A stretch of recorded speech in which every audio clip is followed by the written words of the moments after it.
and welcome to mini episode 41 of Real Life Ghost Stories. How you do?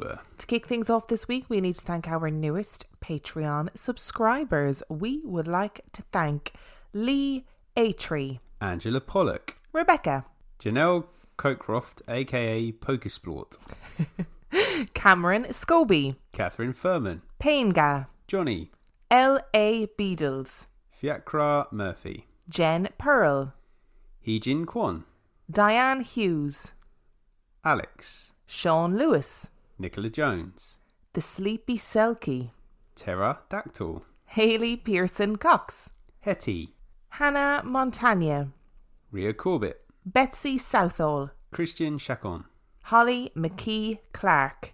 Thank you so much for being our Patreon subscribers. We appreciate you every damn day. We sure do. And we've got a little promo today to start things off. And our promo is for the podcast Dandies in Danger.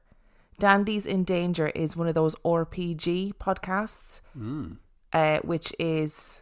Role-playing game? Yes. Like, literally, that just went out of my mind. I only found out about role-playing games relatively recently, which probably is going to sound really silly, but I just didn't know they were a thing. And I'm desperate to play.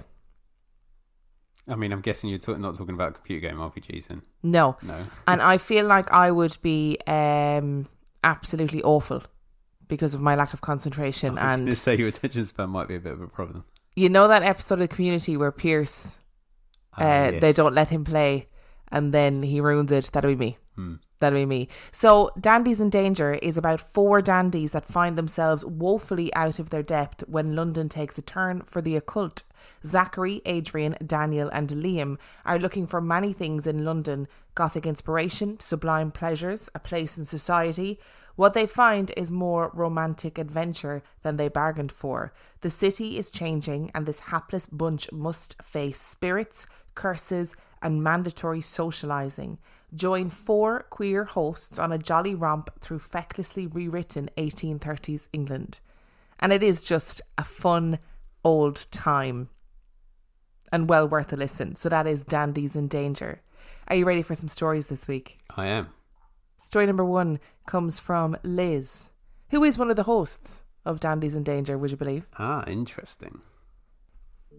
I wanted to share my story with you because while it's not terribly creepy, it's something that has stuck with me throughout the years. For context, my grandmother on my mother's side passed away in 2013, while my grandmother on my father's side passed away sometime later in 2016. Before she died, I had a surprising dream. I dreamt I was in a vast forest, visiting a small pond deep in the woods. I couldn't see it, but I knew the pond was overlooked by a benevolent female presence. A bright light was shining on one side of the water, and that, I knew, was a portal for spirits who had passed on. Many people were there, dressed in white, walking around in the water. Again, it was one of those dream things where I couldn't exactly see it, but I knew that this was a place where people could visit their deceased relatives. And it wasn't just me who was there to visit at the time. The atmosphere was cheerful and warm, like a huge family reunion or a community gathering. I met my maternal grandmother there and gave her a big hug. "It's so nice to see you," I told her. When I stepped back, I looked over her shoulder and saw my dad's mother standing nearby, also dressed in white. At this time she was still alive, so I was confused to see her. I asked her, "Why are you here?"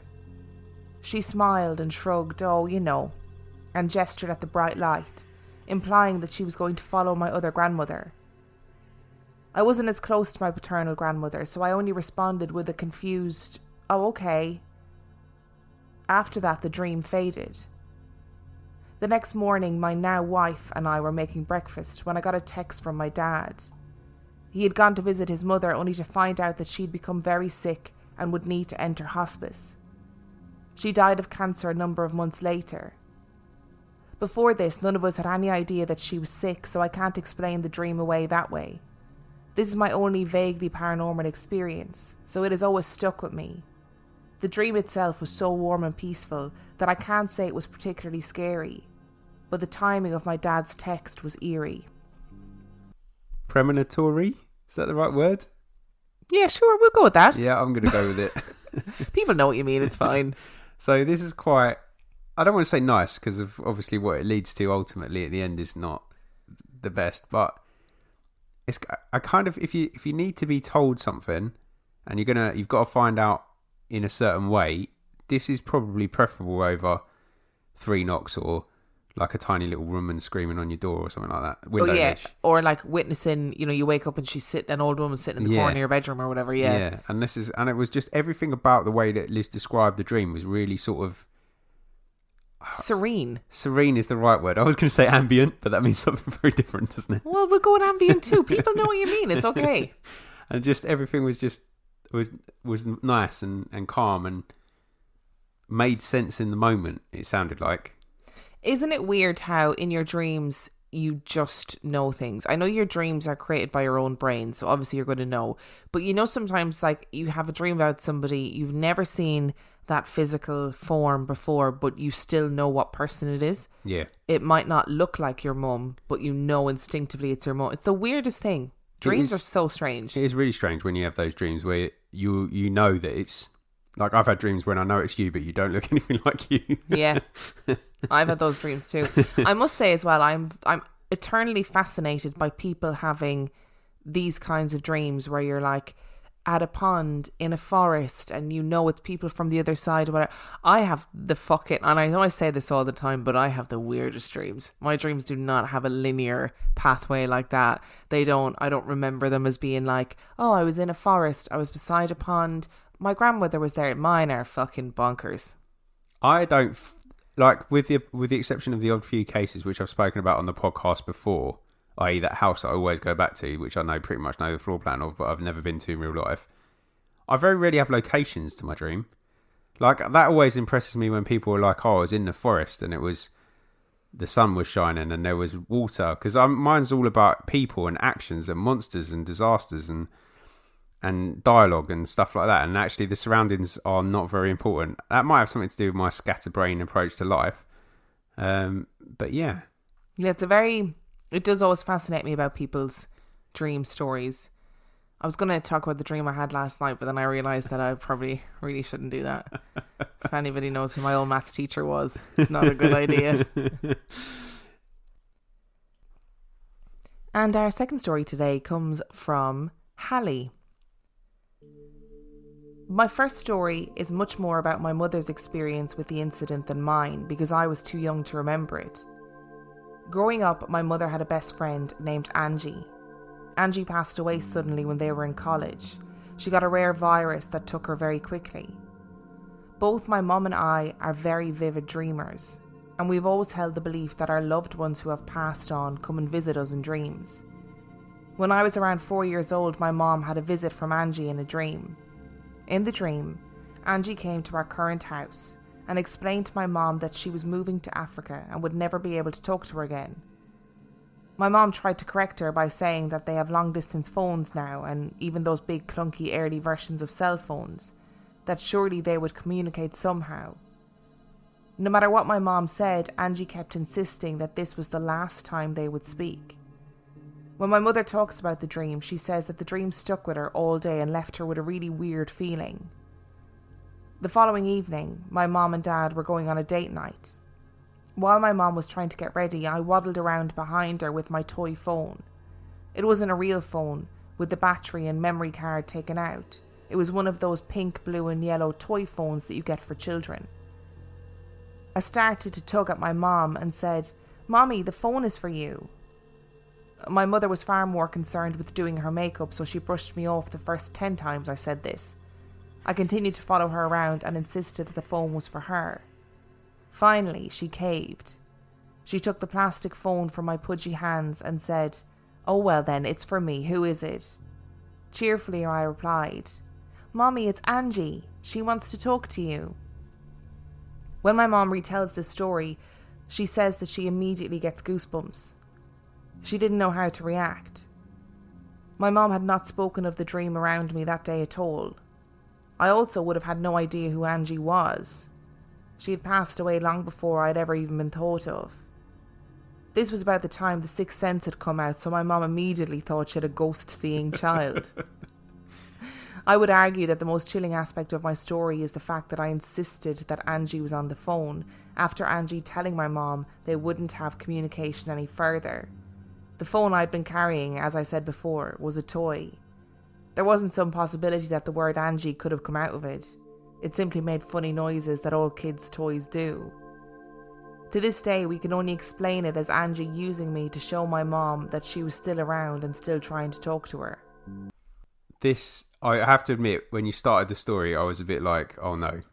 This is from my mum's point of view, because I was too young to remember, and I was like, uh-oh, creepy kid incoming. Yeah, imaginary friend incoming. But this is just as unsettling if you really think about it, because we always talk about kids having like a sort of a thinner veil between realities, and everything about this story screams to me that she could hear Angie. Or she spoke to Angie or whatever it was. I also think as well that around that time, it was kind of late 90s, wasn't it, that Sixth Sense came out. Yeah. Like M. Night Shyamalan had a lot to answer for, because I bet you there was parents all over the world going, oh my God, that's what's wrong with my kid. And, you know, there's that bit in the film as well where there's like orbs in all the photos. Yep. Imagine you're a parent, late 90s, you've just seen The Sixth Sense, and then you're like, oh my God, there's like lights in all the pictures of my kid. You'd shit yourself. I have to say, probably, if there were family photos that were left in my family's collection and that my little sister hadn't cut up and destroyed when she was a child, I'd imagine that most of our family photos from the 90s have orbs in them. And that's more to do with the quality of instant cameras in the 90s than there to be loads of spirits, I'd say. Absolutely. But I just feel like I feel like she heard something on that phone. Like, I don't see how you can justify it any other way. Or she just, as kids do, just understood on a different level. Yeah. You know? What was that? Remember that film where it was like babies had all the secrets of the universe, but they lost them when they started speaking? Nope. Yeah, well, anyway, if anybody ever has seen that film, then you need to let me know what it is. I'm never going to watch it, but I'm sure did it's exist. I'm sure it's like an actual film, but I just haven't heard of it. Story number 3 comes from Becky. I'm a 6 foot tall woman, weighing in at 223 pounds, and that has nothing to do with these tiny tales. My family is known to be sensitive, or at least always the youngest child in each generation, which is me. My father was known for premonitions at his church and would stop the pastor during the sermons and call out people who were thinking certain things. Based on the stories below and being the youngest, I'm assuming that I've been passed the sensitivity. My great-grandfather was put into an asylum because we assume his gift and the inability to control it. Also, that was around the time that family often placed hard-to-handle family in the care of these kinds of facilities. Regardless, here is just a very small sampling of some of my experiences. Mona Lisa was my childhood best friend, who passed away from a brain tumour in 5th grade. As the tumour grew, she had lost her sight, and I told her that I didn't want to play with her anymore. This is important later, because kids can be assholes and I am no different. Because of how I handle this, I rarely speak about her, as I don't want people to know my actions. I told my husband once about 17 years ago when we had been dating a good while. Flash forward and my youngest was 6. She was playing in the living room, talking out loud and giggling. I popped my head in the room and asked her what was so amusing. And she responded, "My imaginary friend Mona Lisa is being very funny." Taken aback but still playing it cool, I said, "Oh, Mona Lisa's a very pretty name." And she said, "Mona Lisa said you always thought her name was pretty." Okay, I realised she had the sensitivity. About 2 years later, I decided to see a psychic, just for the shits and giggles. And she stopped the reading to say that there were several spirits around me, but the strongest was a little girl with brown hair, who died far too young traumatically. I asked what else she could see, and the psychic said, "The spirit says that she accepts your apology." It was insane. Growing up, I lived in my grandparents' basement, and we had a storage area for Christmas decor, old clothes, etc., that my grandma called the crypt. Why she called it the crypt, I have no idea, but assuming she had some sick sense of humour. The crypt always felt heavy, a pressure whenever I entered it. I hated it in there. I asked my grandma one day why it was so cold in there, and she said it was the crypt ghost. Seeing that it was right next to my bedroom area, I often had things moved or even disappear. "Ghosty," I would holler, "can you please stop and give me my black jeans back?" This was in the mid-90s when we all wore black jeans, Doc Martens and flannel shirts while we swam around in our angst. The crypt door had a large handle or a latch and was covered in those old wooden shingles to match the rest of the wall. I would often have to close it and relatch it and say, "Ghosty, you make my bedroom cold when you leave the door open." Ghosty and I lived in peace together, except for when it moved my things and the random noises it would make in the crypt. But it kept the noise down when I asked. Also, this could not have been my grandma, as she had hip surgery and didn't and couldn't do the stairs any longer. My family moved to the Virginia country about 3 years ago, onto 10 heavily wooded acres with no one around. There's no streetlights, no close neighbours, nothing. My husband snapped a photo of our house when he was alone to send to our old neighbours and lure them in to visit. And there was something in the bedroom. My bedroom lights were off. There are no outside lights, and we've tried to recreate this experience multiple times. We can't. So I live with the understanding that I am not alone in the room. Our land is on the original land of one of the revolutionary advocates. The old house about 2 miles away is on a historical tour called The Road to Revolution. And I kept seeing a black woman walking on the country road with a basket near our crossroads. And I thought it was a really unsafe stretch of road for her to be walking on. But where she walked was really none of my business, so I let it be. I came to find out that our crossroad and our town used to be called something else, and it was named after a slave that ran away, was caught, and the owner cut a foot off and put it on a pike at the crossroads to give a lesson to the other slaves.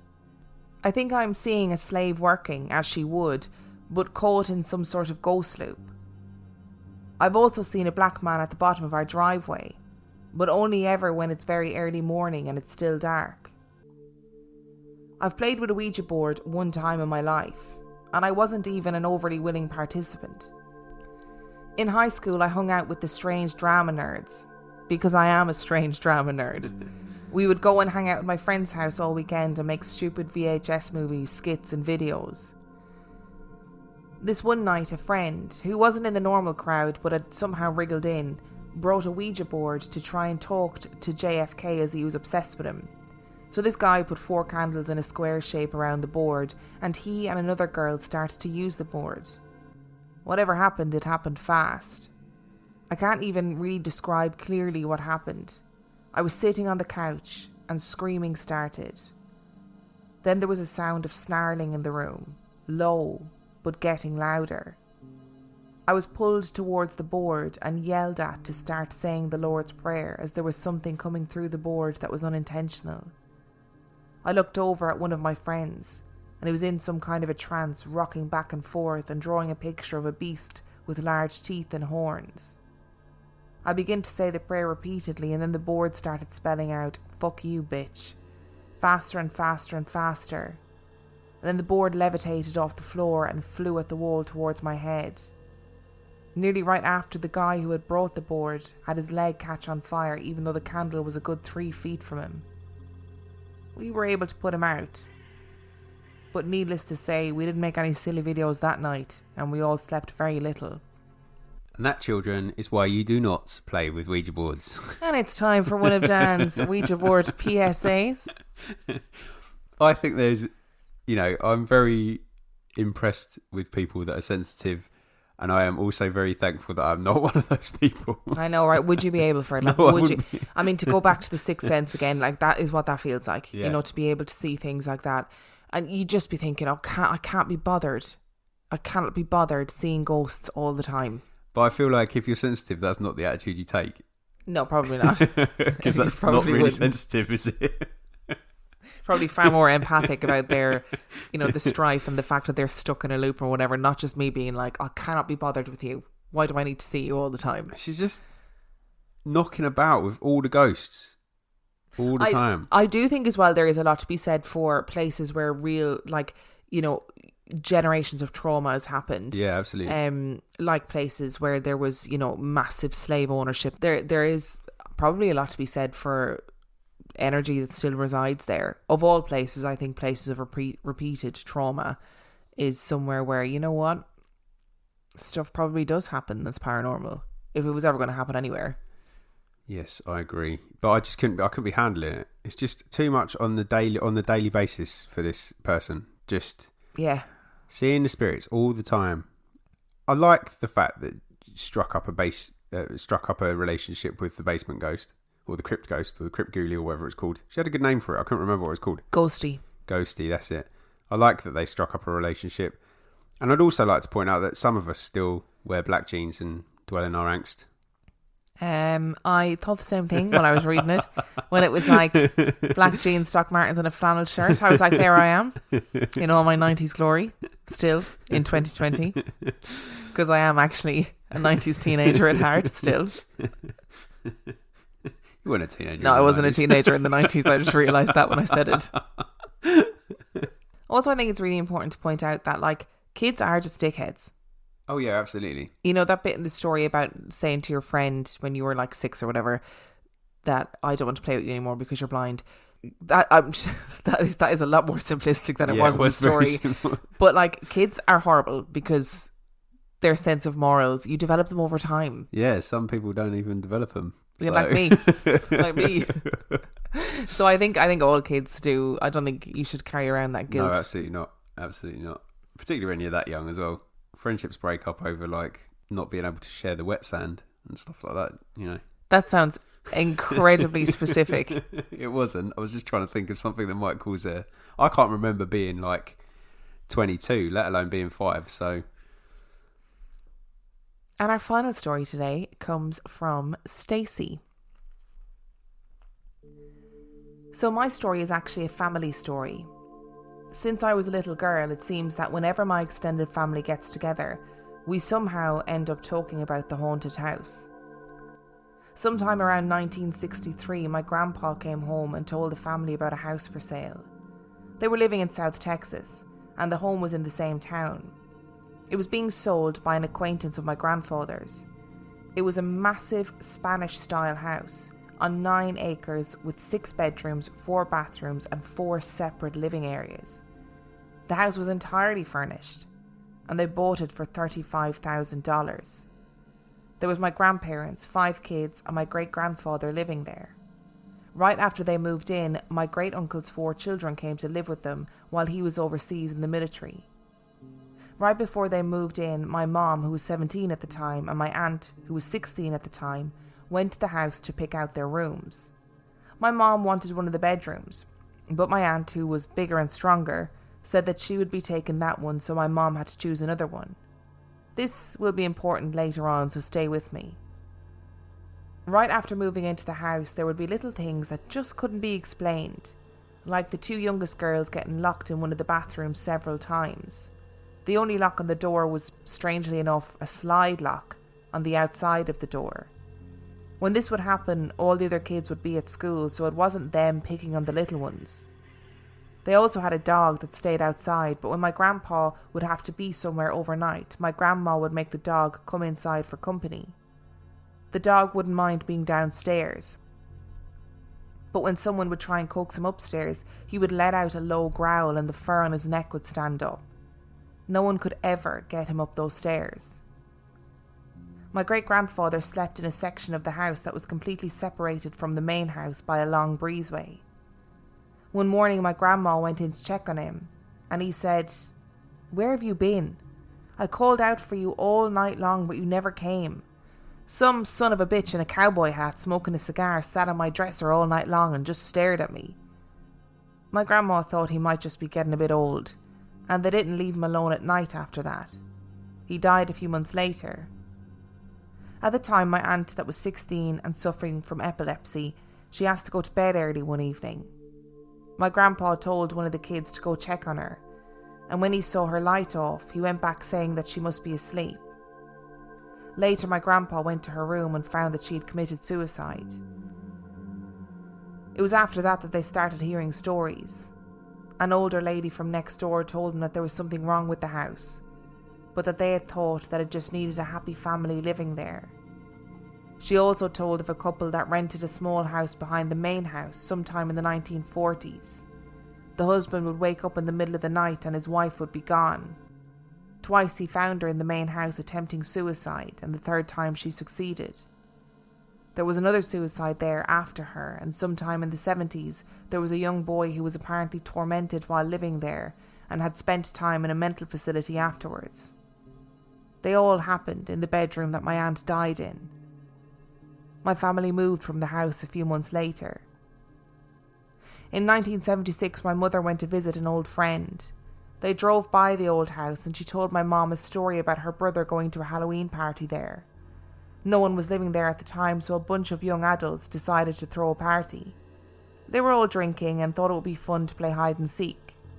The rule was that everyone had to stay on the first floor. One girl cheated and went halfway up a staircase to sit and hide. She looked behind her, and there, staring at her, was a tall cowboy smoking a cigar. She screamed, and the other partygoers turned on the lights and searched. There was an outside exit from the second floor, but it was padlocked from the outside. My mom's friend also told her one of the stories was that it was supposedly being haunted by a young woman that hated men. Jump to the 1980s. My mom and I were at a local mall in East Texas where I was born and raised. There was a girl that was helping us in one of the stores. My mother noticed that she and I had similar rings on. She said that she had bought it in Harlingen in Texas. My mom told her that she had lived there for a while and told her about where the house was. The girl said, "Oh, I know exactly where that is. That house is haunted." My mom didn't want to go into detail about the house, so she just said, "Yeah, we heard that too." The sales girl told us that it was haunted by an older woman and a younger girl, and the younger girl had been seen a few times in one of the windows. She said that she was a pretty girl with dark hair and a blue flowing dress. My mom handed me the money to pay for my jeans and said that she'd meet me outside.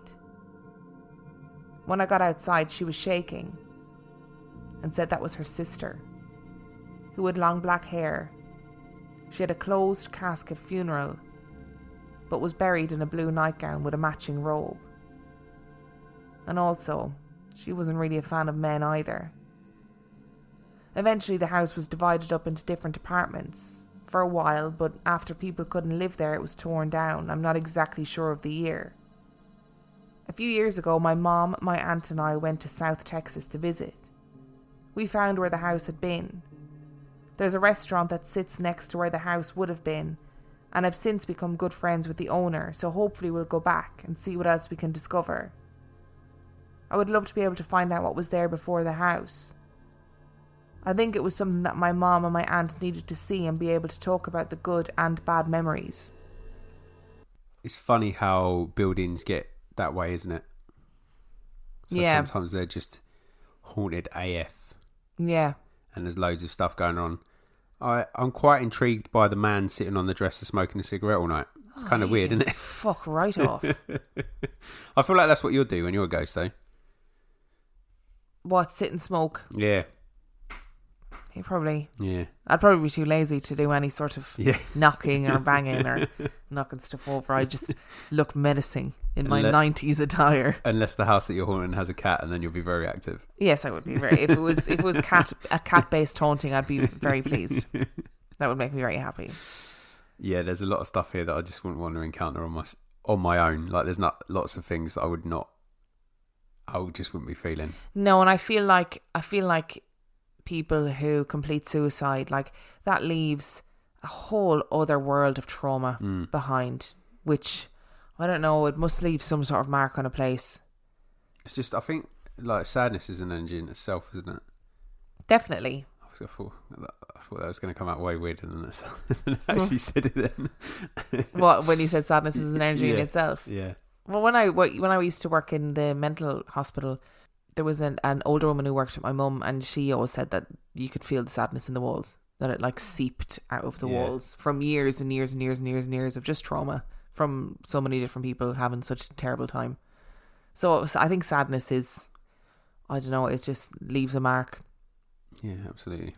God, well, this is a terrible way to finish the episode. And if you enjoyed this week's episode, you can send your own story to reallifeghoststoriespodcast@gmail.com. You can find everything you need to know about us on our website, reallifeghoststories.com. No, it's not. That's not the website. It's reallifeghoststoriespodcast.com. Yep. You can also support us on Patreon, patreon.com/reallifeghostsstories, where for $5 a month or for $2 a month, you can get access to heaps of extra content. And on that note, we shall see you next week. Bye.